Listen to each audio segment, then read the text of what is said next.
Neurosurgeon doctor Shirish Walsankar यांच्या आत्महत्या प्रकरणी पत्नी डॉक्टर उमा वळसंकर यांना मंगळवार रोजी न्यायालयासमोर जाब विचारल्यानंतर त्यांना अश्रू अनावर झाल्याचे दिसले। त्यानंतर त्या न्यायालयातून रडतच बाहेर आल्या।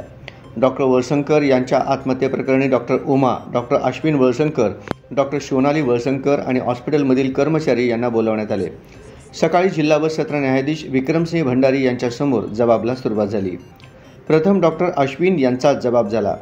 तब्बल 1.5 तास हा जबाब सुरू होता। त्यानंतर डॉक्टर उमा यांना न्यायालयासमोर जबाब देताना त्यांना अश्रू अनावर झाले। पतीच्या निधनानंतरचे दुःख, त्यानंतर या सर्व घडामोडी यांचा परिणाम त्यांच्यावर झाल्याचे दिसले। डॉक्टर सोनाली यांचा अर्धा तास जबाब झाला। त्यानंतर हॉस्पिटलच्या 4 कर्मचाऱ्यांचा प्रत्येकी 10 मिनिटे जबाब नोंदवण्यात आले। या जबाबानंतर दुपारी 1:30च्या सुमारास सर्वजण बाहेर पडले।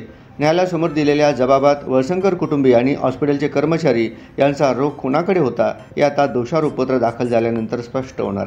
सोमवारी न्यायालयात आल्यानंतर डॉक्टर सोनाली यांच्याशी बोलणं सोडा, त्यांच्याकडे पाहणे देखील टाळले होते। मंगळवारी सुद्धा तीच परिस्थिती दिसून आली। डॉक्टर सोनाली यांच्याशी कोणीच बातचीत केली नाही, त्या एकट्या पडल्याचे दिसून आले। न्यायालयातून बाहेर पडताना देखील डॉक्टर उमा आणि डॉक्टर अश्विन एका वाहनातून निघाले।